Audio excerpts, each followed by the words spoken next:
এবার শত্রুকে ঘায়েল করতে কৃত্রিম বুদ্ধিমত্তার মতো উন্নত প্রযুক্তি নিয়ে এসেছে ইরান।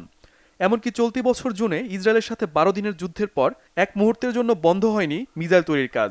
ইসরায়েল সহ সব শত্রুকে মোকাবেলা করতে এই কার্যক্রম অব্যাহত থাকবে বলে জানিয়েছেন দেশটির সশস্ত্র বাহিনীর মুখপাত্র ব্রিগেডিয়ার জেনারেল আবুল ফজল শেখরচি। চলতি বছর জুনের চেয়ে ইরান আরও শক্তিশালী মিসাইল তৈরি করছে বলেও জানান এই মুখপাত্র। সামনে যে কোনো হামলার যথাযথ জবাব দিতে তেহরান প্রস্তুত আছে বলেও জানান তিনি। সর্বোচ্চ নেতা আয়াতুল্লাহ আলী খামেনির পরামর্শ নিয়ে প্রযুক্তি গবেষণা এবং বিজ্ঞানে আরও শক্তিশালী হচ্ছে ইরানের সেনাবাহিনী। বুধবার এক গবেষণা অনুষ্ঠানে এমনটি জানান ইরানের সেনাবাহিনী কমান্ডার ব্রিগেডিয়ার জেনারেল আলী জাহান শাহী। প্রতিপক্ষের হাত থেকে দেশকে রক্ষা করতে উন্নত প্রযুক্তি, বিশেষ করে কৃত্রিম বুদ্ধিমত্তা ব্যবহার করছে ইরান। ভবিষ্যতের কথা চিন্তা করেই তেহরান দুর্বার গতিতে এগিয়ে যাচ্ছে বলে জানান ইরানের এই সেনাবাহিনী কমান্ডার।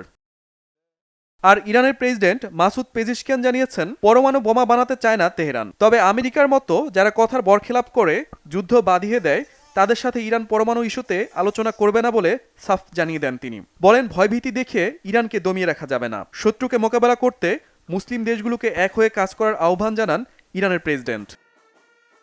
তবে ইরানকে কখনোই পারমাণবিক অস্ত্র বানাতে দেওয়া হবে না বলে হুঁশিয়ারি করে দিয়েছেন ইসরায়েলের গোয়েন্দা সংস্থা মোসাদের প্রধান ডেভিড বার্নিয়া।